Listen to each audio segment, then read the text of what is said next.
नमस्कार। आज अपन बात करेंगे अपने प्रकाश संश्लेषण चल रहा है बायोलॉजी में। प्रकाश संश्लेषण में अपन ने 2 टॉपिक कवर कर लिए। एक वीडियो में तो अपन ने कवर किया था प्रकाश संश्लेषण क्या होता है और कौन कौन से साइंटिस्ट इन्वॉल्व है और कौन कौन सी जो सामग्री है वो आवश्यक होती है। पिछले वीडियो में अपन ने डिस्कस किया था प्रकाश संश्लेषण का स्थल कौन सा है, कहाँ पे होता है और कौन कौन से प्रकाश संश्लेषी वर्णक उपयोग में लिए जाते हैं और प्रकाश की प्रवृत्ति या नेचर कैसा होता है। आज अपन इस लेक्चर में बात करेंगे प्रकाश संश्लेषण की क्रियाविधि की। प्रकाश संश्लेषण की क्रियाविधि को मुख्य रूप से 2 भागों में बांटा गया है, जिसमें एक आता है अपने प्रकाशीय अभिक्रिया के नाम से और दूसरा आता है अप्रकाशीय अभिक्रिया के नाम से। आज अपन इस वीडियो में तैयार करेंगे प्रकाश संश्लेषण की प्रथम जो प्रोसेस है उसकी लाइट रिएक्शन के बारे में। तो शुरू करते हैं अपन प्रकाश संश्लेषण की क्रियाविधि। प्रकाश संश्लेषण क्रियाविधि। Mechanism of photosynthesis. सबसे पहले अपने को क्या ध्यान में रखना है, जो प्रकाश संश्लेषण की क्रिया है ये 2 भागों में कंप्लीट होती है, जिसको एक को तो कहा जाता है प्रकाशीय अभिक्रिया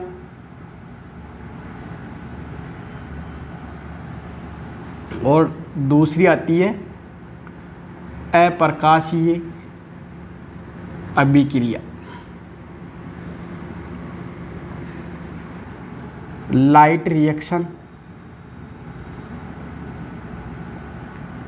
और डार्क रिएक्शन।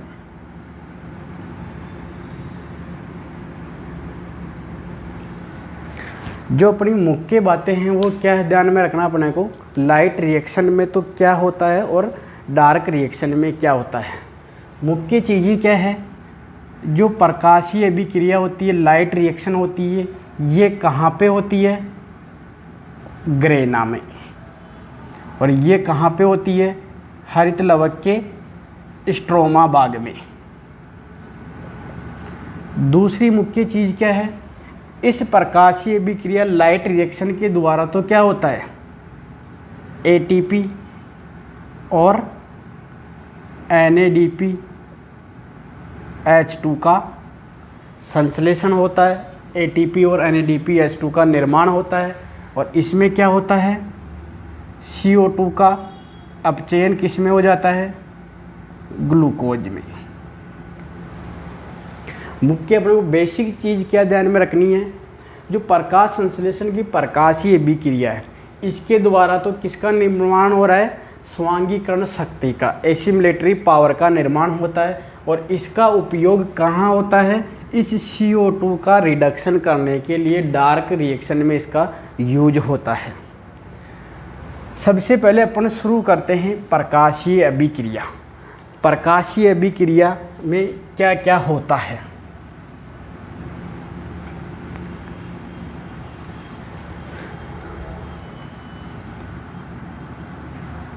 प्रकाशीय अभिक्रिया के लिए ये तो है अपने क्लोरोप्लास्ट।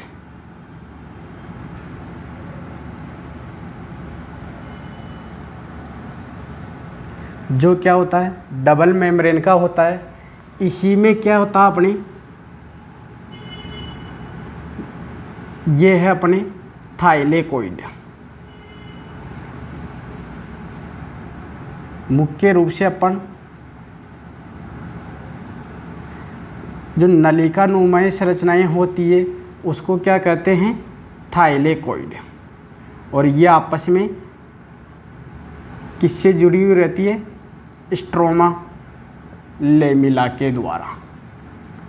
इस भाग को तो क्या बोल रहे हैं, ग्रेना या इसी को कहा जाता है ग्रेनम।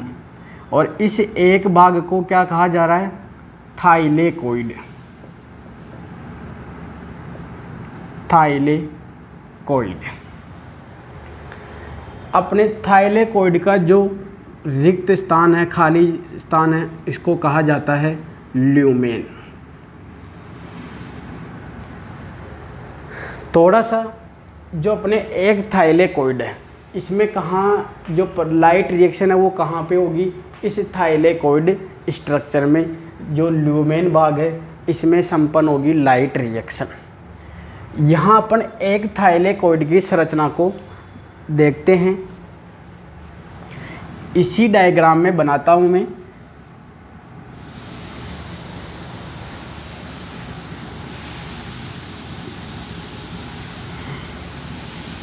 ये है अपने थाइलेकोइड।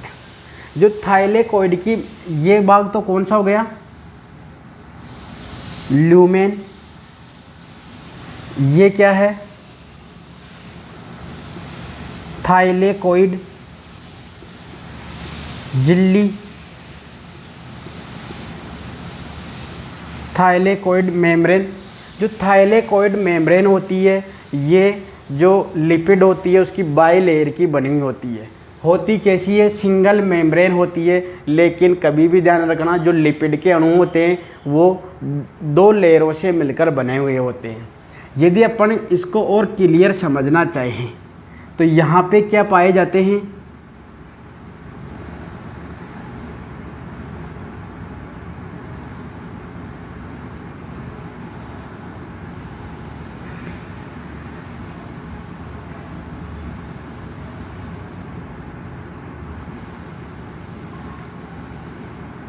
ये अपने बाइलिपिड लेयर जो क्या बना रही है?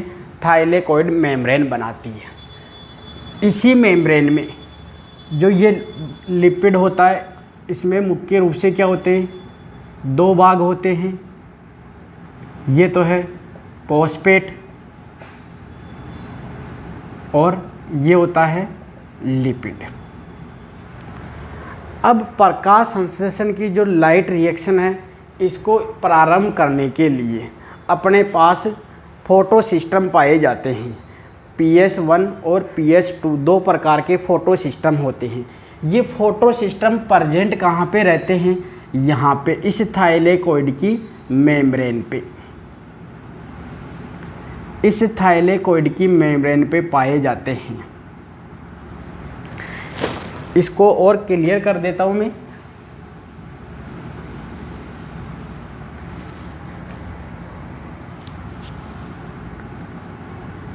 अपन मानते हैं ये एक फोटो सिस्टम है और ये दूसरा फोटो सिस्टम है।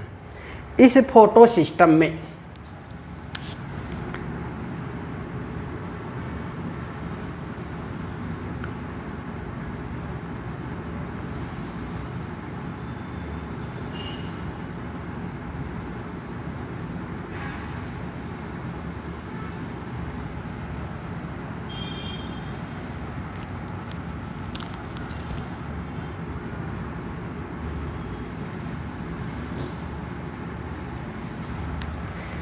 इसी फोटो सिस्टम में क्या पाए जाते हैं?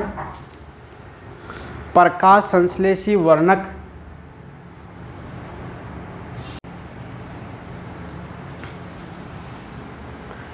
ये है अपने फोटो सिस्टम। फोटो सिस्टम में क्या होता है? प्रकाश तंत्र बोलते हैं इसको। ये 2 प्रकार के होते हैं, फोटो सिस्टम 1 और एक होता है फोटो सिस्टम 2। अपने इस फोटो सिस्टम में क्या क्या पाए जाते हैं? यदि इसको बाहर निकाला जाए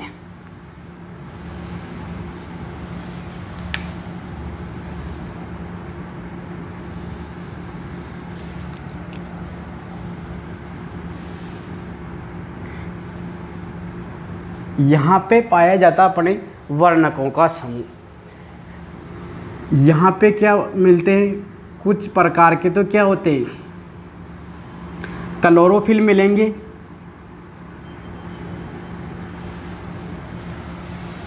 ये क्या है, क्लोरोफिल। बी, कुछ कैरोटीनॉइड्स होंगे, ज़ैंथोफिल होंगे।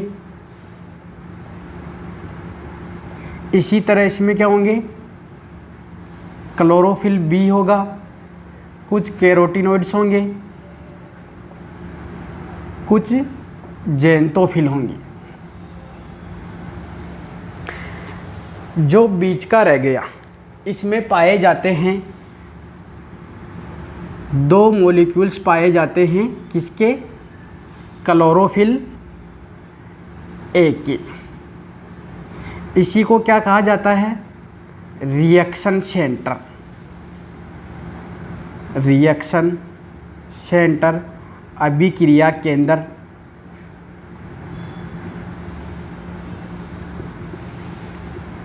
अब इसमें होता क्या है, अपने जो सूर्य है, प्रकाश है, प्रकाशीय ऊर्जा आती है। प्रकाश संश्लेषण कौन से प्रकाश में सबसे ज़्यादा होता है, 400 से 700 नैनोमीटर के में, जिसको क्या कहा जाता है, पार के नाम से, फोटोसिंथेटिकली एक्टिव रेडिएशन, प्रकाश संश्लेषी सक्रिय विकिरण के नाम से जानते हैं। अब जो क्लोरोफिल होते हैं, कैरोटीनॉइड्स होते हैं, ज़ैंथोफिल होते हैं, ये सभी अलग अलग वेवलेंथ के प्रकाश को क्या करते हैं, एब्जॉर्ब करते हैं। जो अपने क्लोरोफिल होता है, ये क्या करता है, एक तो रेड और ब्लू, इसका एब्जॉर्प्शन करता है, अवशोषण करता है।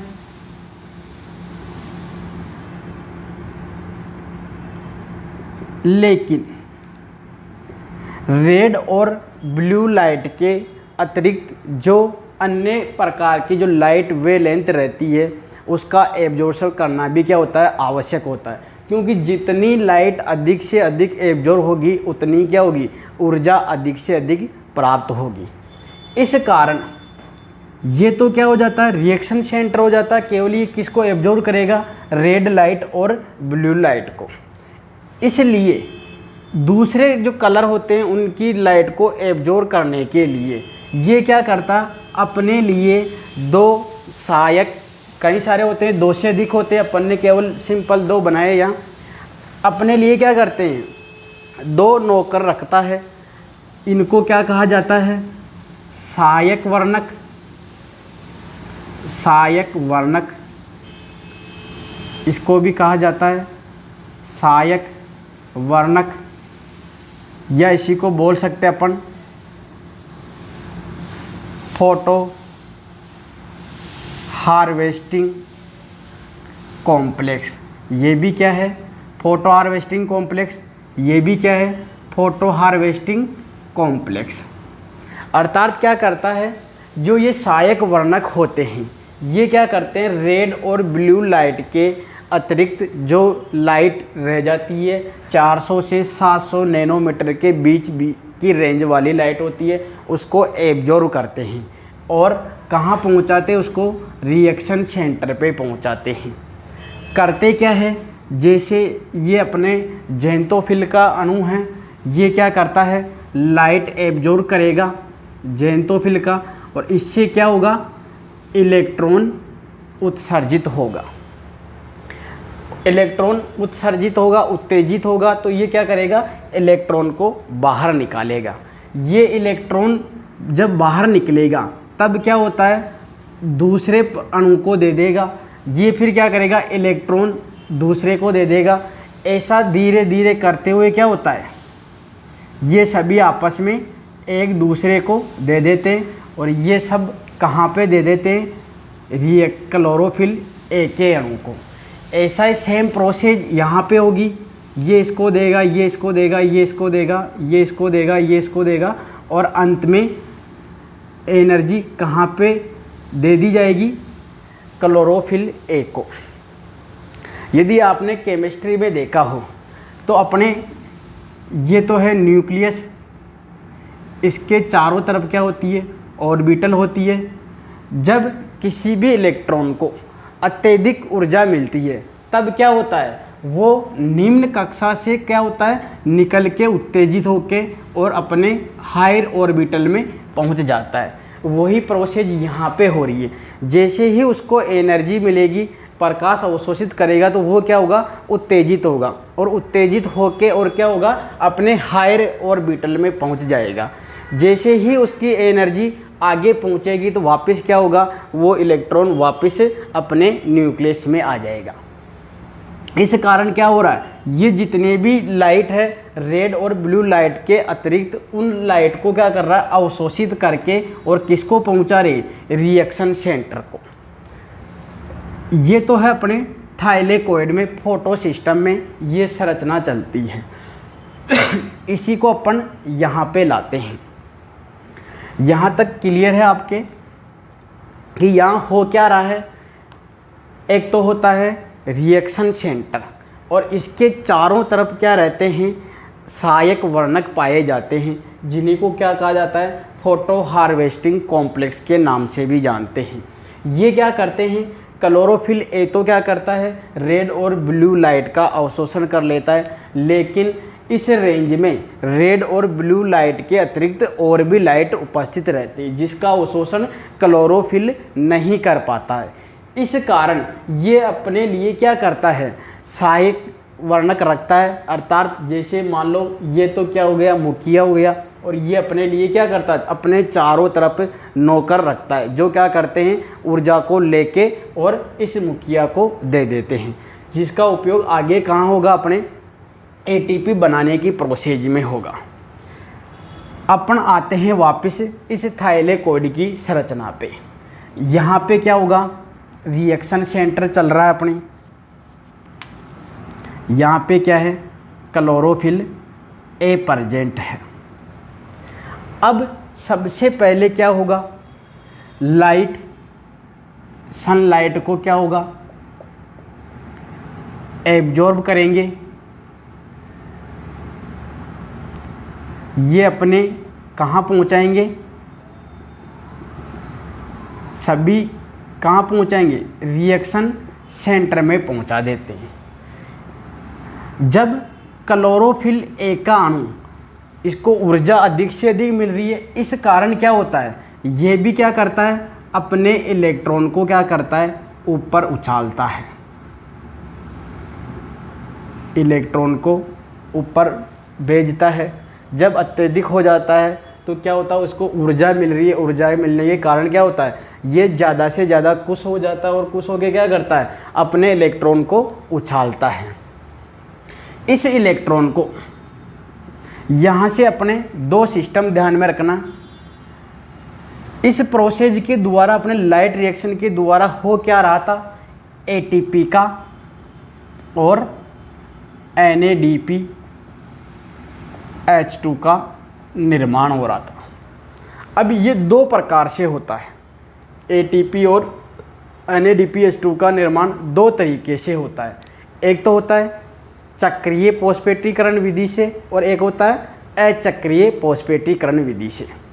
तो यहाँ से अपने लाइट रिएक्शन दो प्रकार से पढ़ेंगे अपन। एक तो है चक्रीय पोस्पेटीकरण, और दूसरा है अचक्रीय पोस्पेटीकरण।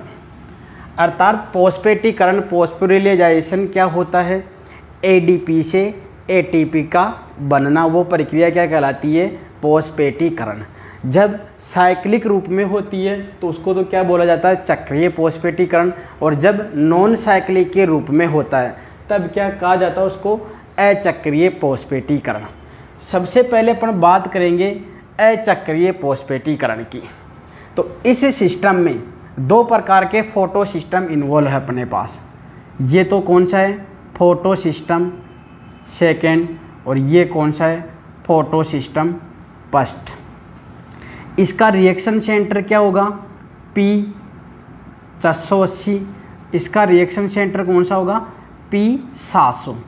P480 मीन्स क्या है, P700 मीन्स क्या होता है, जो यहाँ पे क्लोरोफिल का अणु होगा वो कौन सी लाइट को ऑब्जर्व करेगा, 680 नैनोमीटर की लाइट को ही एब्जॉर्ब करेगा, और यहाँ पे जो अपने क्लोरोफिल का अणु होगा वो क्या करेगा, 700 नैनोमीटर की लाइट को एब्जॉर्ब करेगा।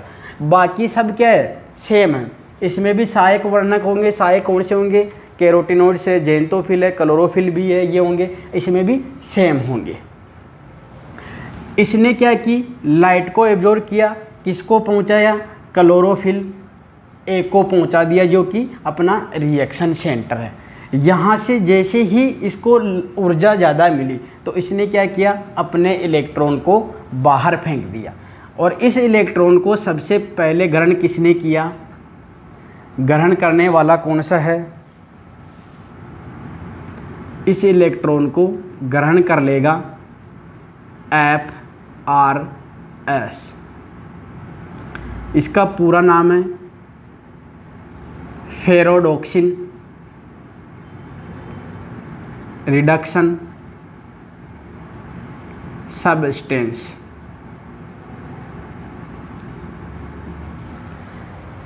ये क्या है, एक आयरन एंड सल्फर युक्त क्या है, प्रोटीन है। सबसे पहले क्या होगा, इस इलेक्ट्रॉन को कौन ग्रहण कर लेगा, फेरोडॉक्सिन रिडक्शन सबस्टेंस इसको ग्रहण कर लेगा। इसको ग्रहण करने के बाद में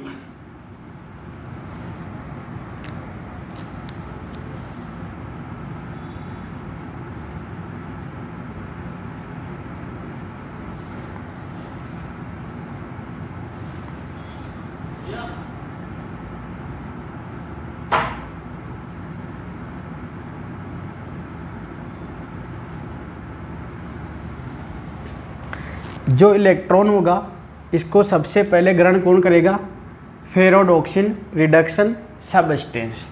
ये क्या करेगा, इस इलेक्ट्रॉन को आगे भेजेगा, किसको, यहाँ एक मॉलिक्यूल होगा अपने PQ के नाम से।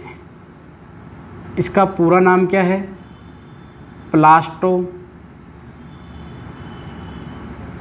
प्लास्टोक्विनोन। ये फिर क्या करेगा, इस इलेक्ट्रॉन को क्या करेगा, साइटोक्रोम B6F को देगा। ये क्या करेगा आगे, फिर प्लास्टोसाइनिन को दे देगा। ये क्या करेगा, इस इलेक्ट्रॉन को यहाँ पे देगा P7 को। यहाँ प्रोसेस क्या चल रही है, यहाँ पे हो क्या रहा है, इलेक्ट्रॉन यहाँ से निकला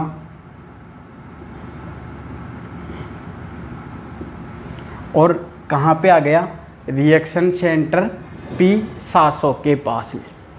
अब यहाँ क्या हो रहा है, यदि आप देख रहे हो इसके बाहर वाला भाग तो क्या है, ये स्ट्रोमा, ये अपने है क्या, ल्यूमेन वाला भाग है। इस भाग में क्या होता है, अब जैसे जैसे क्या होता है, एनर्जी को एब्जॉर्ब कर रहे हैं, यहाँ क्लोरोफिल उत्तेजित हो रहा है, उत्तेजित होने के कारण क्या हो रहा है, इसके इलेक्ट्रॉन बाहर निकल रहे हैं और घूमते हुए आगे जो मॉलिक्यूल्स हैं उनसे पास होते हुए जा रहे हैं। अब लेकिन क्या हो रहा है, इसके पास इलेक्ट्रॉन की कमी हो जाती है। इस कारण यहाँ पे एक प्रोसेस चलती है अपने, जिसको बोलते हैं फोटोलाइसिस। फोटोलाइसिस, फोटो यानी फोटोन, लाइसिस यानी ब्रेक डाउन, टूटना। प्रोसेस क्या है अपने, जो जल का अणु है H2, इसका ब्रेक डाउन होता है किसमें, H इलेक्ट्रॉन और ऑक्सीजन में। ऑक्सीजन तो क्या हो रही है, बाहर एनवायरनमेंट में निकल रही है। कुछ ऑक्सीजन का तो श्वसन में उपयोग हो जाता है और जो शेष ऑक्सीजन रहती है ये क्या होती है, बाहर निकल जाती है। जब ये बाहर निकल जाती है तो वो तो अपने वायुमंडल में पहुंच जाती है। अब बचा अपने पास क्या, ये इलेक्ट्रॉन। ये इलेक्ट्रॉन क्या हो रहे, कहाँ पे पहुंच रहे, इस रिएक्शन सेंटर पे। इस कारण क्या हो रहा है, इसको वापस इलेक्ट्रॉन की पूर्ति हो रही है और इसमें इलेक्ट्रॉन की कमी नहीं आ पाती। यहाँ पे जो अपने हाइड्रोजन मॉलिक्यूल्स है ये क्या हो रहे, ल्यूमेन में प्रेजेंट है। अभी अपन आगे बात करेंगे हाइड्रोजन कहाँ काम में आ रहे हैं। अपने इस पूरी प्रक्रिया में करना क्या अपने को, जो ल्यूमेन वाला भाग है इसमें हाइड्रोजन की कंसंट्रेशन क्या करनी है, इंक्रीज करनी है। किसकी तुलना में, स्ट्रोमा की तुलना में। ये बाहर वाला भाग तो क्या स्ट्रोमा और ये है ल्यूमेन भाग। तो इस ल्यूमेन भाग में अपने को हाइड्रोजन की मात्रा ज़्यादा करनी है, किसकी तुलना में, स्ट्रोमा की तुलना में। यहाँ पे क्या हुआ, एनर्जी एब्जॉर्ब की। एनर्जी एब्जॉर्ब करने के कारण क्लोरोफिल ए है वो क्या हुआ, उत्तेजित अवस्था में आया और अपन ने क्या किया, उसने इलेक्ट्रॉन को बाहर फेंक दिया। जैसे ही बाहर फेंका, ग्रहण किसने किया, फेरेडोक्सिन रिडक्शन सबस्टेंस ने। इसी को क्या कहा जाता है, प्राथमिक इलेक्ट्रॉन ग्राही भी कहा जाता है।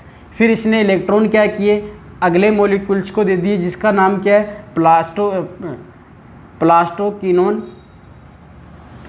फिर इसने क्या किया, साइटोक्रोम B6 सबको दे दिया।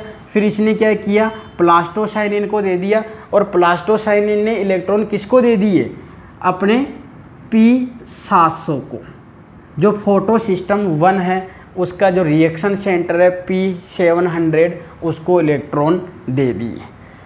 अब यदि आपके दिमाग में आए कि इसमें क्या हो रहा है, जो इलेक्ट्रॉन बाहर निकल रहे हैं बार बार, उसकी पूर्ति कहाँ से हो रही है, इस फोटोलाइसिस प्रोसेस के द्वारा। जब जल का अपघटन होता है, जल का अणु टूटता है, तो उससे क्या मिलता है अपने को, हाइड्रोजन मिलता है, इलेक्ट्रॉन मिलता है और ऑक्सीजन मिलता है। ऑक्सीजन तो क्या होती है, बाय प्रोडक्ट के रूप में रिमूव हो जाती है। इलेक्ट्रॉन कहाँ पहुँच जाते हैं, रिएक्शन सेंटर के पास P480 के पास पहुँच जाते हैं और हाइड्रोजन अभी ल्यूमेन में इकट्ठा हो रहे। इसका अपन बाद में जिक्र करेंगे कि हाइड्रोजन का उपयोग हो कहाँ रहा। यहाँ पे एक और बात ध्यान में रखना, जो प्लास्टोक्विनोन होता है ये क्या करता है, स्ट्रोमा से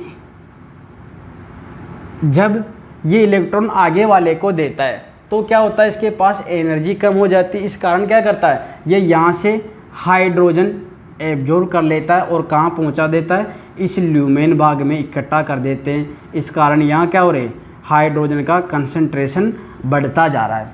दूसरा, जो H2O अणु है इसका अपघटन हो रहा है, यहाँ से भी क्या हो रहे, मुक्त हाइड्रोजन रिलीज हो रहे। इस कारण क्या हो रहा है, ल्यूमेन में हाइड्रोजन की मात्रा बढ़ रही है। अब अपना इलेक्ट्रॉन कहाँ पहुँच गया, PS1 में पहुँच गया, फोटो सिस्टम 1 में पहुँच गया, जिसका रिएक्शन सेंटर क्या है, P700 है। यहाँ से ये भी क्या होगा, उत्तेजित होगा और क्या करेगा, इलेक्ट्रॉन को उछालेगा।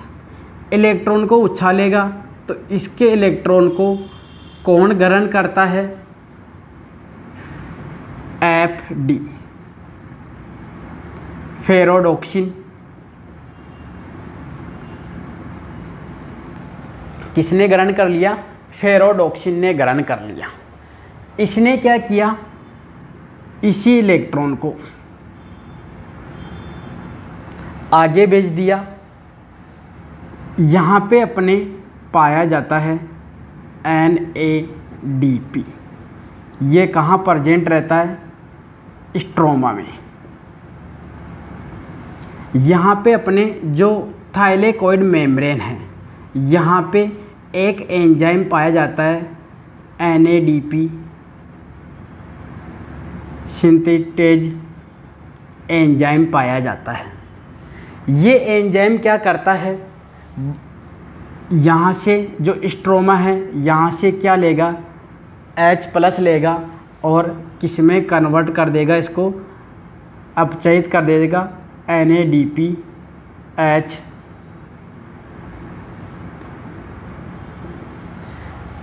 जो ये हाइड्रोजन है ये भी किससे, इससे अटैच होगा और अपचयित किस में कर देगा, NADPH। इसी को क्या कहा जाता है, रिड्यूसिंग पावर, अपचायक शक्ति।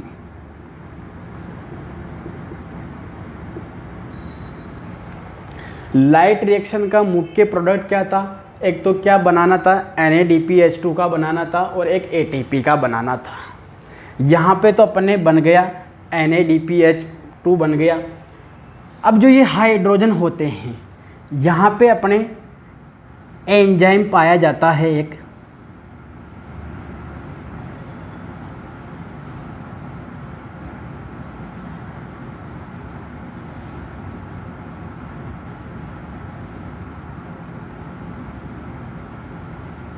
इसका नाम है ATP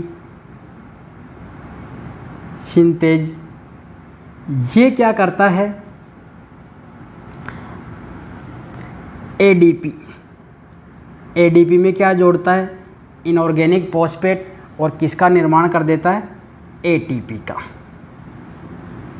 तो अपने जो पूरी प्रोसेस चल रही थी, इसमें अपन कर क्या रहे थे? जो ल्यूमेन है, उस ल्यूमेन में अपन ने क्या किया? हाइड्रोजन की कंसंट्रेशन बढ़ा रहे थे। उस हाइड्रोजन का उपयोग कहाँ हुआ? ATP बनाने में। तो यही प्रोसेस क्या कहलाती है? अचक्रीय फॉस्फेटीकरण, अर्थात ADP से ATP का बनना क्या कहलाता है? फॉस्फोराइलेशन,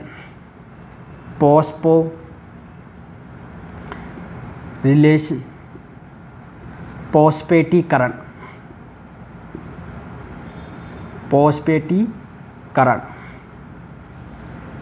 जो कि दो प्रकार से होगा, एक चक्रीय रूप में और एक हो रहा है अचक्रीय रूप में। बात अपन किसकी कर रहे हैं? पहले अचक्रीय की, अचक्रीय प्रवृत्ति की बात कर रहे हैं। इसको अचक्रीय क्यों बोला अपन ने? इलेक्ट्रॉन जब एनर्जी ग्रहण की क्लोरोफिल ने, तो क्या हुआ? इलेक्ट्रॉन निकला। इलेक्ट्रॉन किसने ग्रहण किया? एपारस ने किया। प्लास्टोक्विनोन के पास गया, फिर साइटोक्रोम बी के पास गया, प्लास्टोसाइनिन के पास गया, और फिर कहाँ पहुंच गया? रिएक्शन सेंटर जो अपना है P700, उसके पास पहुंच गया। मीन्स जो इलेक्ट्रॉन जहाँ से निकला वहाँ पे वापस नहीं पहुँच पाया। इस कारण इसको क्या बोल रहे हैं अपन? अचक्रीय फॉस्फेटीकरण के नाम से जान रहे इसी को। इसी प्रोसेस को अपन किस नाम से जानते हैं? जेड स्कीम के नाम से। अब जेड स्कीम क्यों बोल रहे हैं इसको? यहाँ देखो, अपने जो क्लोरोफिल ए है, इसने क्या किया? इलेक्ट्रॉन को निकाला। इसने फिर क्या किया? एनर्जी क्या हो रही है? डाउन हो रही है।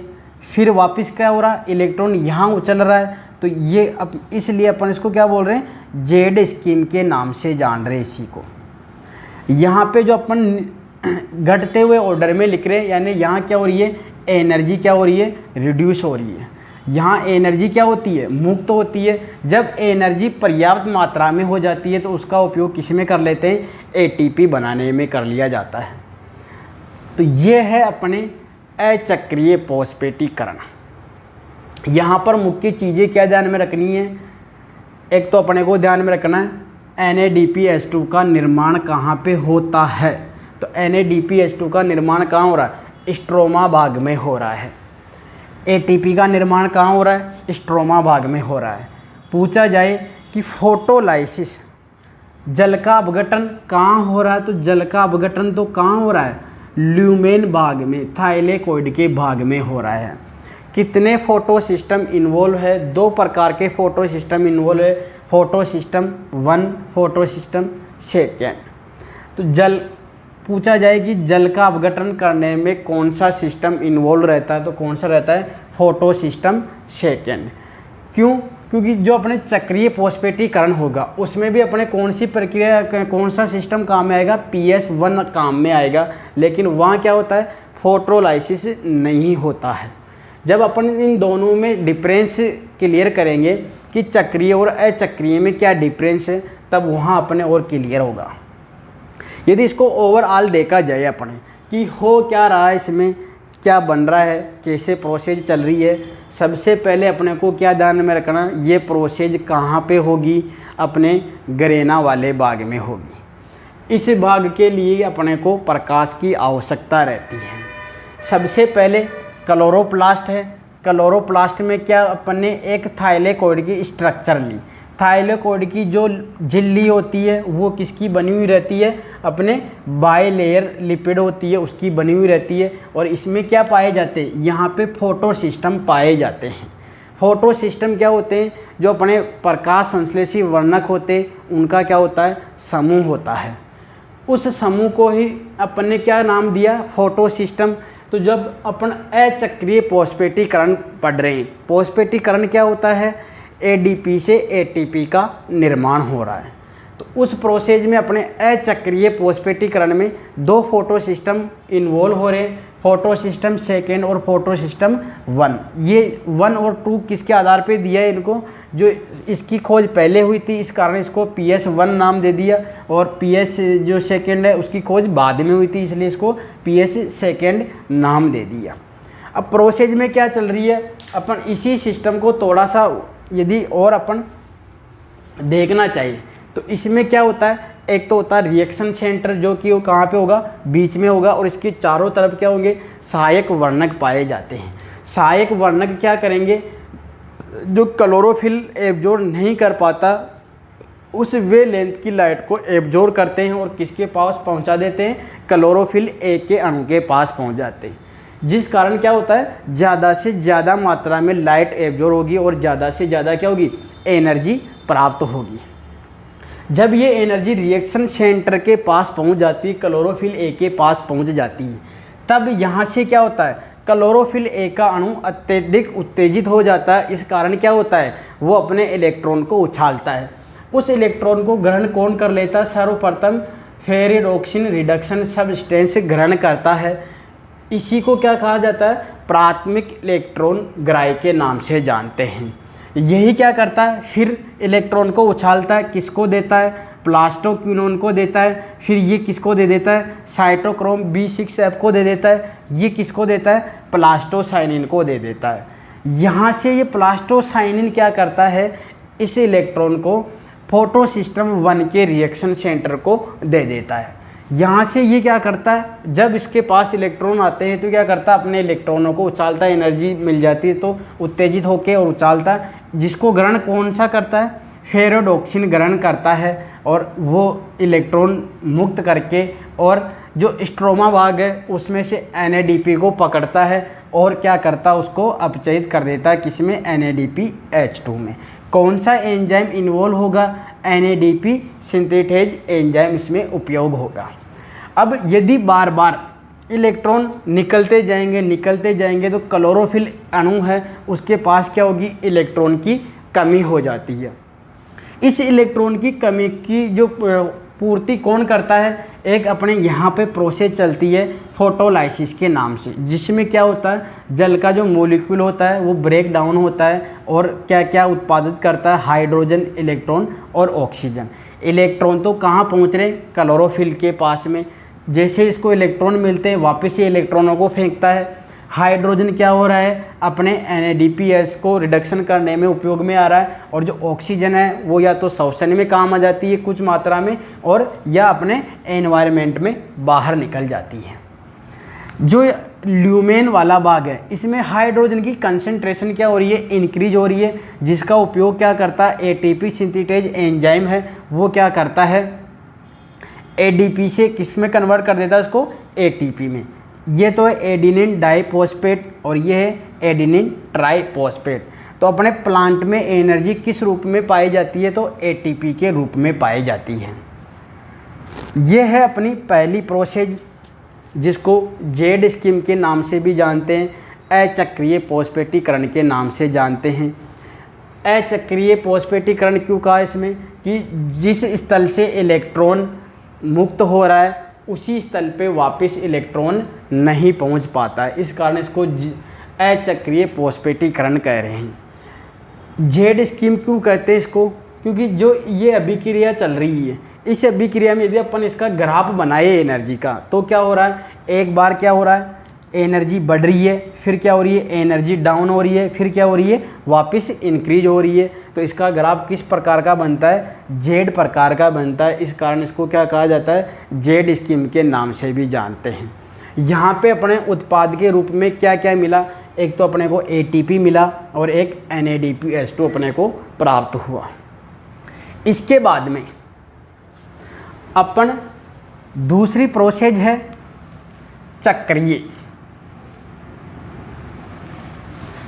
चक्रीय फॉस्फेटीकरण।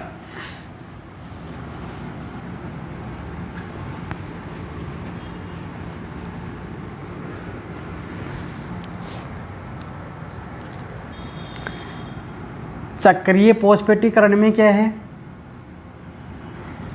ये है ल्यूमेन, इसी में क्या है अपने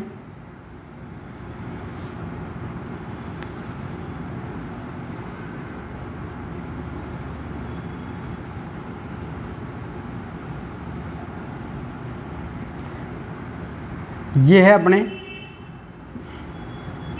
क्लोरोफिल ए का अणु, रिएक्शन सेंटर क्या हो जाएगा P700।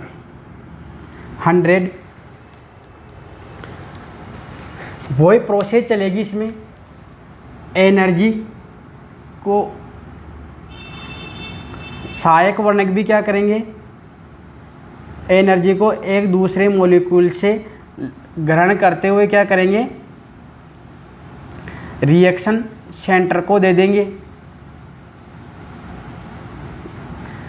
जब इस रिएक्शन सेंटर में क्या होगा, इलेक्ट्रॉन क्या होंगे, उत्सर्जित होंगे।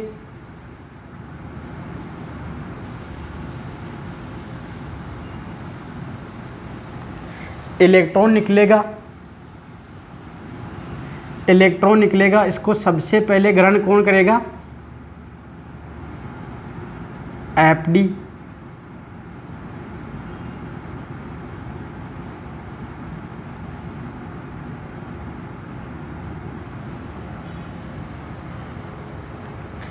ये इलेक्ट्रॉन को क्या करेगा,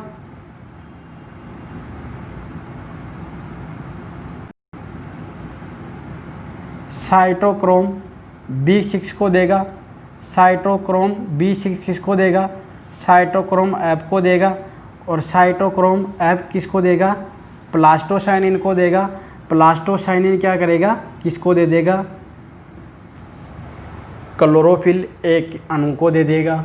इसमें क्या हो रहा है, जहाँ से अपने इलेक्ट्रॉन निकल रहा वहीं से साइकिल चलते हुए, चक्कर चलते हुए क्या हो रहा है, इलेक्ट्रॉन वापस वहीं पे पहुँच जाता है। इस कारण इसको अपन क्या बोल रहे हैं, चक्रीय फॉस्फेटीकरण के नाम से जान रहे हैं इसको। यहाँ पे अपने ध्यान में रखना, यहाँ पे क्या होता है, एडीपी से क्या बन जाता है, एटीपी बनता है।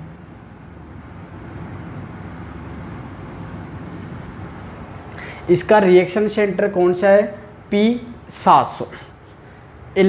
जब इसको एनर्जी प्राप्त हुई तो क्लोरोफिल ए अणु क्या हुआ, उत्तेजित हुआ तो उसने इलेक्ट्रॉन बाहर फेंके, उछाले उसने, तो किसने ग्रहण कर लिया, फेरेडॉक्सिन ने ग्रहण कर लिया। फेरेडॉक्सिन ने किसको पहुंचा दिए, साइटोक्रोम B6 को पहुंचा दिए। साइटोक्रोम B6 ने किसको पहुंचा दिए, साइटोक्रोम F को, और साइटोक्रोम F ने किसको पहुंचा दिया, प्लास्टोसाइनिन को, और प्लास्टोसाइनिन ने वापस किसको दे दिए, अपने रिएक्शन सेंटर है क्लोरोफिल ए अणु है उसको दे दिए।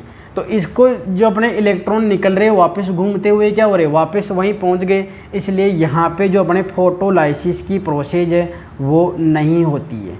फोटोलाइसिस की प्रोसेस क्यों नहीं हो रही है, क्योंकि जो क्लोरोफिल ए है उसको इलेक्ट्रॉन की पूर्ति वापस हो रही है, उसको इलेक्ट्रॉन की कमी नहीं हो रही है। इस कारण यहाँ पे फोटोलाइसिस की प्रोसेस नहीं हो पाती है। ये है अपने चक्रीय फॉस्फेटीकरण। चक्रीय फॉस्फेटीकरण क्यों कह रहे हैं इसको, साइक्लिक फॉस्फोराइलेशन क्यों कह रहे हैं, क्योंकि इसमें जो इलेक्ट्रॉन है वो साइकिल के रूप में घूमता हुआ वापस वहीं पे पहुंच जाता है जहाँ से वो उत्तेजित हुआ या मुक्त हुआ था, उसी स्थल पे वापस पहुंच जाता है। इस कारण अपन इसको बोल रहे हैं चक्रीय फॉस्फेटीकरण। अपने को यहाँ मुख्य चीज़ें क्या ध्यान में रखनी है, जो चक्रीय और अचक्रीय फॉस्फेटीकरण होता है इन दोनों में डिफरेंस क्या है।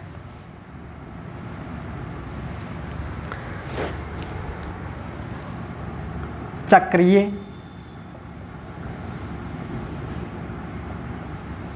फॉस्फेटीकरण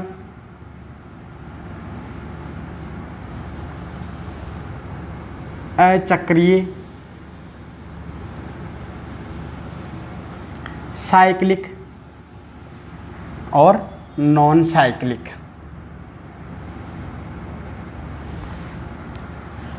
सबसे फर्स्ट जो चक्रीय फॉस्फेटीकरण होता है, इसमें कौन सा फोटो सिस्टम इन्वॉल्व होता है? फोटो सिस्टम 1, और इसका रिएक्शन सेंटर क्या होता है? P700। अचक्रीय में कौन सा इन्वॉल्व होता है? PS1 और फोटो सिस्टम सेकेंड, इसका रिएक्शन सेंटर तो क्या रहेगा? P700। इसका रिएक्शन सेंटर क्या रहेगा? P480। दूसरी बात करें, ये तो कहाँ पाया जाता है? ग्रेना एंड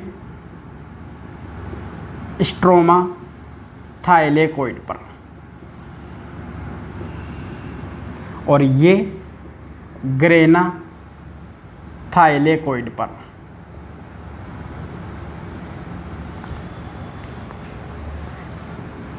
तीसरा, इस प्रोसेज में फोटोलाइसिस की प्रोसेज नहीं होती है, एब्सेंट रहता है। इसमें क्या होता है? फोटोलाइसिस की प्रोसेज क्या होती है? चलती है। और कहाँ पे होती है? तो ल्यूमेन में।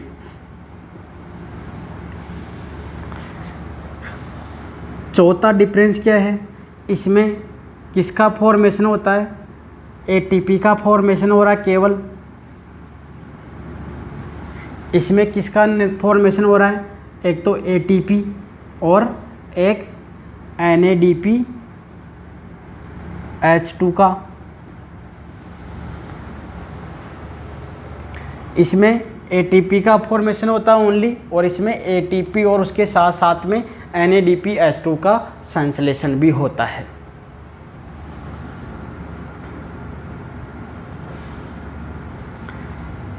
चक्रीय फॉस्फेटीकरण में क्या हो रहा है? साइक्लिक रूप में चलता है, अर्थात इलेक्ट्रॉन जहाँ से निकलता वहीं पे पहुँच जाता है। और इसमें किस रूप में चलता है? जेड स्कीम के रूप में चलता है। मीन्स जहाँ से इलेक्ट्रॉन निकलता वहाँ पे इलेक्ट्रॉन वापस नहीं पहुँच पाता है।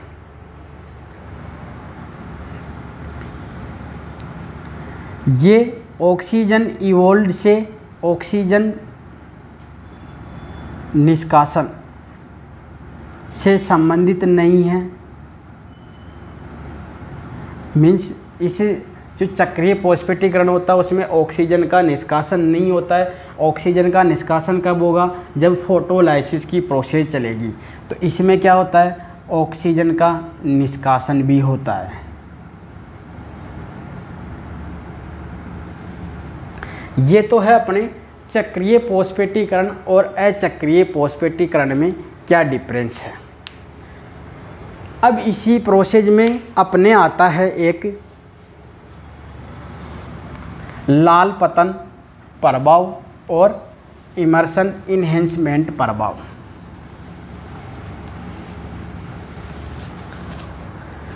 एक वैज्ञानिक था इमर्शन,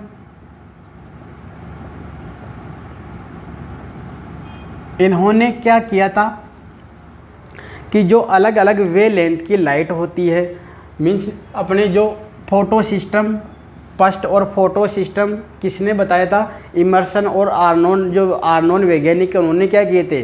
जो अपने लाइट रिएक्शन होती है इसमें क्या होता है? दो प्रकार के फोटो सिस्टम इन्वॉल्व होते हैं। इन्होंने बताया था कि एक तो है अपने रेड ड्रॉप, लाल पतन, एक है इमर्शन इन्हेंसमेंट इफेक्ट, इमर्शन वर्गीकरण प्रभाव या इमर्शन संवर्धी प्रभाव। होते क्या है दोनों? इन्होंने क्या किया,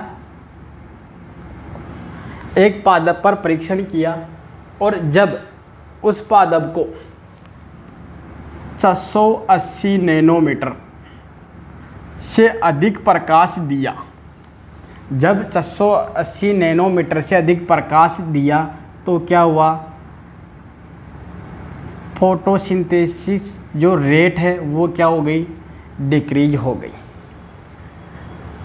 680 नैनोमीटर का जो प्रकाश है वो कौन सी श्रेणी में आता है, लाल प्रकाश की श्रेणी में आता है। इस कारण इसको क्या कहा गया, लाल पतन। यानी कि जब 680 नैनोमीटर से अधिक की जो मोनोक्रोमेटिक लाइट है उसको दिया गया तो क्या हुआ, जो प्रकाश संश्लेषण की दर है वो क्या हो गई, कम हो गई, घट गई। इस कारण इसको क्या कहा गया, लाल प्रकाश से संबंधित है, इसलिए इसको क्या कह दिया, लाल पतन। दूसरा था जब 680 नैनोमीटर से अधिक और 680 नैनोमीटर से कम प्रकाश दोनों को मिश्रित दिया गया, तब क्या हुआ, जो फोटोसिंथेसिस रेट है वो क्या हो गई, इनक्रीज हो गई। जब अलग अलग 680 नैनोमीटर से भी अधिक प्रकाश दे रहे हैं एक बार, और एक बार 680 नैनोमीटर से भी कम प्रकाश दे रहे हैं, इनमें जितना प्रकाश संश्लेषण हो रहा है, जिस रेट से हो रहा है, उनके योग से भी क्या होता है, प्रकाश संश्लेषण की दर अधिक होती है। इस कारण इसको क्या कहा जाता है, इमर्शन वर्धीकरण प्रभाव या इमर्शन सहवर्धी प्रभाव।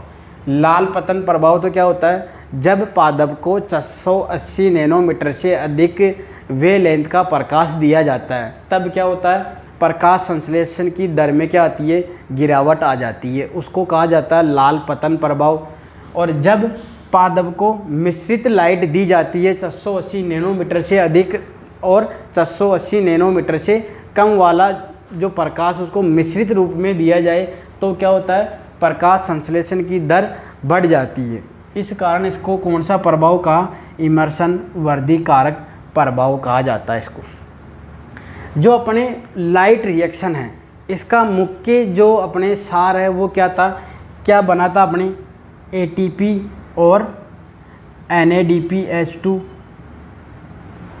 ये दोनों प्रोडक्ट बने थे। इनका उपयोग कहाँ होगा, अपने डार्क रिएक्शन में इसका उपयोग होगा। और डार्क रिएक्शन में क्या होता है, CO2 से क्या बनेगा, अपने कार्बोहाइड्रेट, इन दोनों का उपयोग करते हुए। तो ये था अपने लाइट रिएक्शन। लाइट रिएक्शन में मुख्य चीज़ें क्या है, लाइट रिएक्शन जो अपने क्लोरोप्लास्ट होता है उसके गरेना भाग में होता है। लाइट रिएक्शन के द्वारा होता क्या, प्रकाशीय अभिक्रिया के द्वारा क्या होता है, ATP और NADPH2 का निर्माण होता है, जिनका उपयोग डार्क रिएक्शन में CO2 का अपचयन करने के लिए किया जाता है। लाइट रिएक्शन को ATP बनने के आधार पर, यानी फॉस्फेटीकरण, ADP से ATP बनना क्या कहला रहा है, फॉस्फेटीकरण। तो इसके आधार पर इसको दो भागों में बांटा है, चक्रीय अचक्रीय फॉस्फेटीकरण और एक चक्रीय फॉस्फेटीकरण। अचक्रीय फॉस्फेटीकरण मीन्स यानी कि जहाँ से जिस स्थल से इलेक्ट्रॉन निकलता है वहाँ पे वो वापस नहीं पहुँच पाता है, अभिक्रिया केंद्र में नहीं पहुँच पाता है, इस कारण उसको अचक्रीय फॉस्फेटीकरण कहा। और चक्रीय फॉस्फेटीकरण में क्या होता है, जहाँ से इलेक्ट्रॉन उत्सर्जित होता है वहीं पे वापस पहुँच जाता है, इस कारण उसको साइक्लिक फॉस्फोराइलेशन के नाम से जानते हैं। यहाँ से अपने क्लियर है लाइट रिएक्शन में क्या हो रहा है। अपने दो प्रकार के फोटो सिस्टम थे, फोटो सिस्टम 1 और 2, जिनका उपयोग हुआ किस रिएक्शन में, लाइट रिएक्शन में, और उनके द्वारा क्या किसका निर्माण हुआ, ATP और NADPH2 का निर्माण हुआ। इसके बाद में अपन नेक्स्ट लेक्चर में बात करेंगे डार्क रिएक्शन की, अप्रकाशीय अभिक्रिया की। इसी को केल्विन साइकिल के नाम से भी जानते हैं। और जो प्रकाशीय अभिक्रिया इसको किस नाम से जानते हैं, हिल अभिक्रिया के नाम से भी जानते हैं, प्रकाश रासायनिक अभिक्रिया के नाम से भी जानते हैं इसी को।